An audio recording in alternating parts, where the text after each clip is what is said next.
When Napoleon Bonaparte is your big brother, is it wise to get married without his permission? That's what we're talking about today on Footnoting History.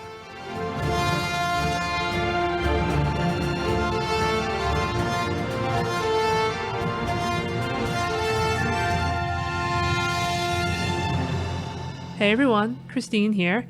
I'm ready to talk to you about my favorite continued topic, the Bonaparte family.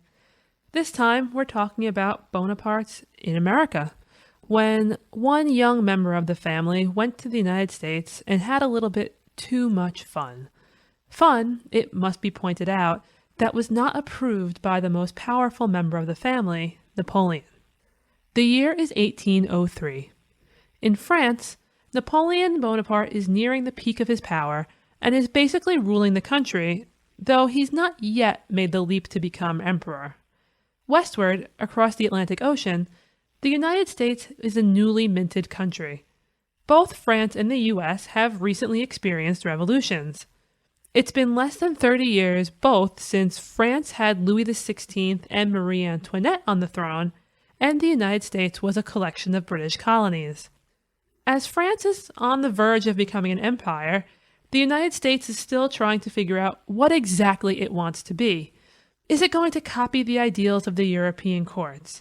Or is it going to purposely distance itself? At this point, both paths are still options, but things are leaning towards staying away from court culture. Now, let's meet this young traveling Bonaparte. Jerome was Napoleon's youngest brother. He possessed none of Napoleon's ambition, and he really liked to have fun. His penchant for living the high life so obviously was the opposite of Napoleon that their personalities clashed, and Napoleon regularly tried to improve his brother. At the beginning of our story, Jerome was a member of the French Navy working in the Caribbean. Serving down there, though, didn't really go all that well, and he decided that the best route home to France was to go to the United States first. I say that in a questionable way because geographically speaking, you too might be saying, that's a different way to go. But anyway, his unannounced arrival sent the French officials in the United States into a tizzy. So while they tried to figure out what to do with the brother of their country's leader, he had a grand old time on what was basically a giant holiday. While he was in the U.S., Jerome went to Baltimore, Maryland. This was likely a suggestion of friends that he had made while in the Caribbean, and while he was there, he met a very special young lady. Elizabeth Patterson was one of those women that people liked to talk about. She was often referred to as the Belle of Baltimore. She was renowned for her creamy complexion, lovely brown hair, pretty eyes, and of course, a sharp wit and intelligence. The daughter of a self-made man with a keen eye for business, she grew up in a family who was well-connected and well-established. But she was also bored. Elizabeth thought that Baltimore was dreadfully bland, and she wanted nothing to do with talk of republicanism. She longed for the glamour of Europe, and believed that she certainly was not born to live in the U.S. In particular, she had a fantastically positive outlook towards France. She spoke French, was known to have French friends, and of course, upon meeting Jerome Bonaparte, she fell head over it for a handsome man from France's premier family. How they met is a matter of conjecture. Some people said it was at a gala, while other sources say it was in a friend's home. But with them both being part of high society, and Jerome's Bonaparte name preceding him, it was not a surprise that the pair should eventually meet. Jerome was smitten with her, but, Elizabeth was not about to let him have his way with her and then move on, as men like him were wont to do. Flings were not acceptable to a woman who wanted to remain respectable, and it was quickly made clear that to take their relationship to the next level, it would require a wedding. So, Jerome and Elizabeth decided to marry. But Elizabeth's father wanted no part of his family tied to a Bonaparte. When Jerome asked for her hand, Mr. Patterson flat out refused him. On Elizabeth's mother's side, however, there were some who supported the match, probably because they had stars in their eyes. But French diplomats definitely agreed with Mr. Patterson that the marriage was, capital letters, not a good idea. This wasn't just a case of families disapproving for the sake of being difficult. The diplomats thought it would severely anger Napoleon, while Mr. Patterson didn't trust Jerome. Even the U.S. government had a side eye toward the match because they were afraid that a Bonaparte alliance with an American family would hurt their relationship with England, who, as we all know, was not France's biggest fan. None of this made any difference to Jerome and Elizabeth, let's be honest. They decided that they were going to plan their wedding with or without consent. Eventually, Elizabeth's father gave in, but being the smart businessman that he was, he had what was basically a prenup drawn up that said that Jerome had to do everything in his power to defend his marriage and have it recognized in both France and the United States. It also included several clauses to ensure Elizabeth's financial future. With all of the messy legal business out of the way, our determined couple married on December 24th, 1803. The most amusing part about their wedding to me is that even this involved a precautionary measure. So even though the Pattersons were Protestant, and they were marrying in Baltimore, which was Elizabeth's hometown, the ceremony was performed by a Catholic archbishop. The ceremony was purposely done this way because they wanted it to be done in the Bonaparte family religion so that the marriage might appear even more legitimate to Napoleon. Because, right, if God approves of your wedding, then surely the leader of France has to as well, you would think. But no, that's wrong. That's very, very wrong. Because after the wedding, the couple did enjoy a honeymoon period, during which they became celebrities in Baltimore and Washington, as well as regular features in the newspaper, and they attended dinners given by people like President Thomas Jefferson. Elizabeth in particular turned heads because the new Mrs. Bonaparte dressed as often as possible in revealing French fashions that left little to the imagination. Eventually, of course, the news did reach both French newspapers and Napoleon, and his reaction was not to offer the couple congratulations. No. Napoleon launched an all-out assault against the union because he was angry that his brother did something that would take him out of the running for a political marriage later on. It could also be pointed out, and was, that the marriage was technically flawed. No matter how many precautions Mr. Patterson had taken, he was unaware that by French law, Jerome was underage for marrying without parental consent, which, as we know, there was no parental consent involved. So it was, to Napoleon, yet another showing of his brother being completely useless. Napoleon's rage was so well known by his family that Lucien, another brother who had a marriage Napoleon didn't like, even suggested that maybe Jerome should consider staying in the U.S. and possibly even becoming an American citizen. Yeah, no, Jerome wasn't going to do that. And Napoleon, of course, made it well known that he disapproved, telling Jerome that in his eyes the marriage didn't exist. He refused to call Elizabeth Mrs. Bonaparte or Madame Bonaparte and instead would call her Miss Patterson. He demanded that Jerome return to France, but banned French ships from allowing Elizabeth on board. He also said that officials in France were not allowed to treat the marriage as legally binding. Despite these warm and loving gestures, Jerome and Elizabeth still hoped that Napoleon would cool off and ultimately recognize their marriage. There is nothing that indicates that the couple was anything but happy during this time. Still, with French ships out of the question, it took months to arrange passage for both of them to go to Europe. And by the time this happened, Elizabeth was pregnant. Gasp! Napoleon had been crowned Emperor of France. Double gasp! And when Napoleon made his brothers and sisters princes and princes, you can bet that Jerome was not on the list. If you don't think that this panicked Jerome, you're crazy. He and Elizabeth and their baby bump finally made it to Europe by spring of 1805 on a ship chartered by Elizabeth's father. But Elizabeth was not welcomed anywhere. The couple had no choice but to split up in Lisbon. Jerome had been summoned to see Napoleon, but, of course, Elizabeth was not allowed to accompany him. So, promising to plead their case to his brother, Jerome set off without her. While Jerome was off to see Napoleon, Elizabeth was left to wait and, give birth to their son. No big deal. She couldn't, go back to Baltimore, especially since she was hoping Jerome would call for her. And Napoleon made it clear that she wasn't welcome anywhere that he had power, So where was a girl to go? Yep, you guessed it. She went to England. And it turned out England was more than happy to have her, because after all, it made them look like the kind, caring country that took in a poor woman being mistreated by that imperial French tyrant. Elizabeth was received as a curiosity by the English, and it was there that she gave birth to the aforementioned son, who she perhaps defiantly, perhaps appropriately, named Jerome Napoleon Bonaparte.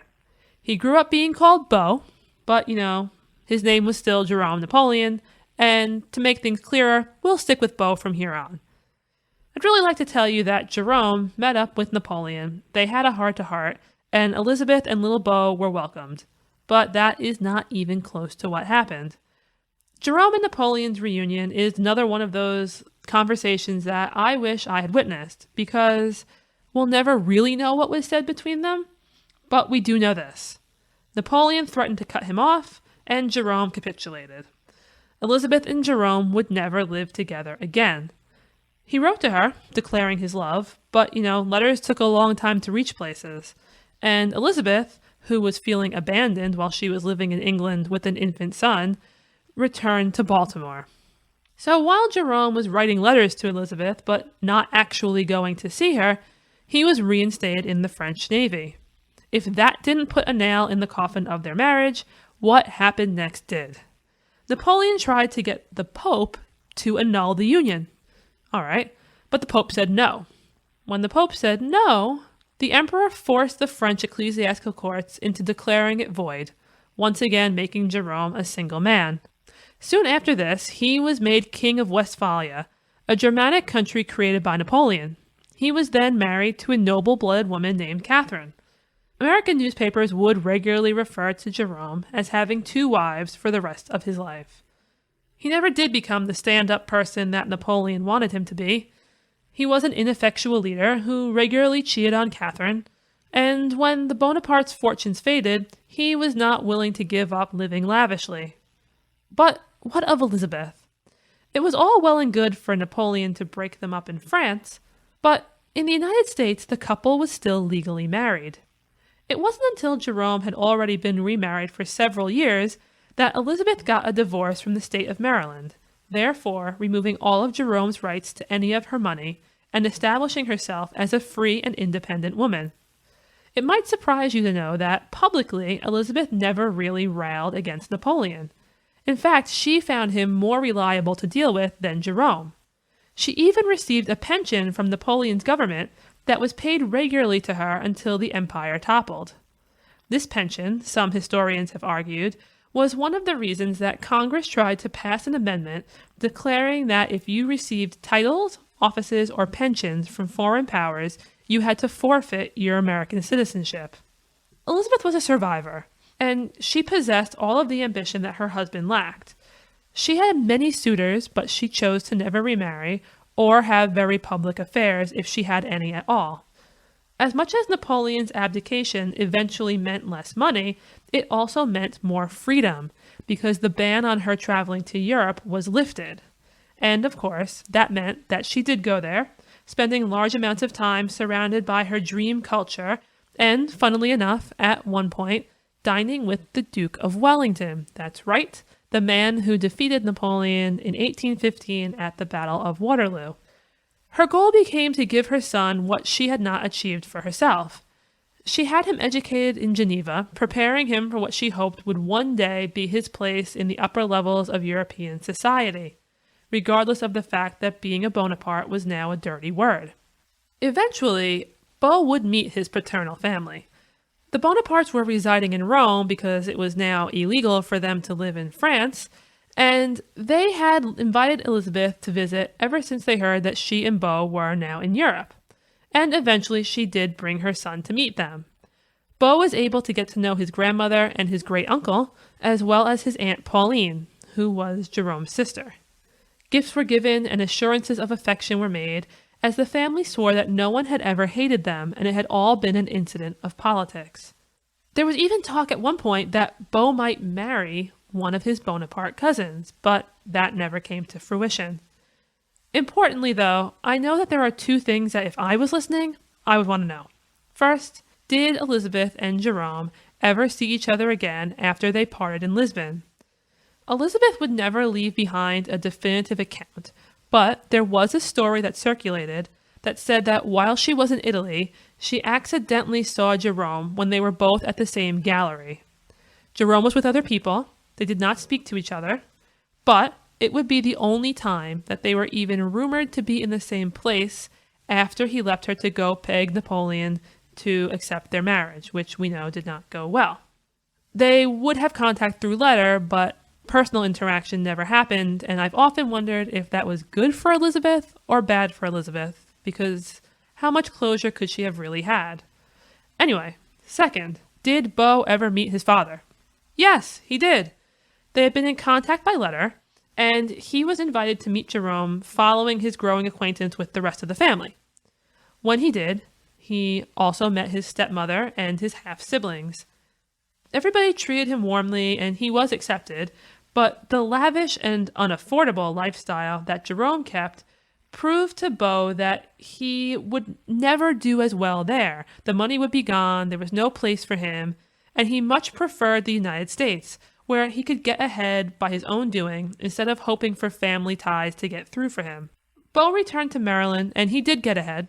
He got ahead by marrying an heiress named Susan May Williams without telling his mom. When Elizabeth found out, she was devastated that he gave up the dream that she had for him, and their relationship would never be the same. Just because Beau went back to the United States and married an American and wanted to be an American doesn't mean that he turned his back on his Bonaparte relatives or his family lineage. He went back to Europe in the 1850s when his cousin became Emperor Napoleon III. They hung out, and Napoleon III granted Beau French citizenship and declared that Elizabeth and Jerome's marriage had been legal, therefore hoping to remove any question of whether or not Beau was a bastard. Of course, because the Bonapartes are always full of drama, protests from Jerome's other family meant that the American Bonapartes were later declared unable to be part of the imperial succession, even though they were still allowed to call themselves Bonapartes. So you get to carry the name, but you don't get to inherit the imperial seat. Hey, you know what? Napoleon III tried, and he did the best he could to make amends for the things that happened in his family in the past. Beau and Elizabeth would find themselves in one more legal battle against the Bonapartes when Jerome died in 1860. They went to France armed with a legal team, and they fought to have Beau recognized as an heir, even though Jerome somehow managed to forget to include him in the will. Now, I know, how could that have happened when Jerome was such a great, devoted, wonderful man? It doesn't matter because ultimately their case failed, and this was also unfortunately going to be Elizabeth's last time in Europe. Elizabeth Patterson Bonaparte would go on to live another almost 20 years. As an old woman, she was bitter that the promises of 1803 led to nothing but hurt and rejection. She chose to live in a tiny room, all the while collecting rents and amassing quite a big fortune from her investments. She considered her life a horrific disappointment and would go back through her old letters and write comments in the margins, particularly talking about how useless Jerome's promises had been. My personal favorite anecdote, even though it actually is not funny at all when you think of how upset she must have been, is that she wrote a piece called Dialogues of the Dead, in which her father and Jerome were stuck in hell together to have lengthy, argumentative conversations. Her two favorite people arguing together, the man who was against her marriage and the man who abandoned her marriage. She died, much to her dismay, in Baltimore, at the age of 94 in April of 1879. Her life had been so fraught with drama and unhappiness that it was inscribed on her tomb that, after life's fitful fever, she sleeps well. She had outlived Napoleon I, Napoleon III, her husband Jerome, and sadly also her own son, Beau. When Napoleon rejected Elizabeth's desire to join the imperial family, her life took on a trajectory that she didn't enjoy. That's not to say that the American Bonapartes did badly. Her grandson Charles grew up to serve in the cabinet of President Theodore Roosevelt and also as his attorney general. Though I suppose we could argue that would have had Elizabeth rolling in her grave, because the last place she wanted her family to peak was in the boring United States. This has been Footnoting History, If you like the podcast, be sure to visit our website, footnotinghistory.com, where you can find links to further reading suggestions related to this week's episode, as well as a calendar of upcoming podcasts. You can also like us on Facebook and follow us on Twitter at History Footnote. Until next time, remember, the best stories are always in the footnotes. See you next week!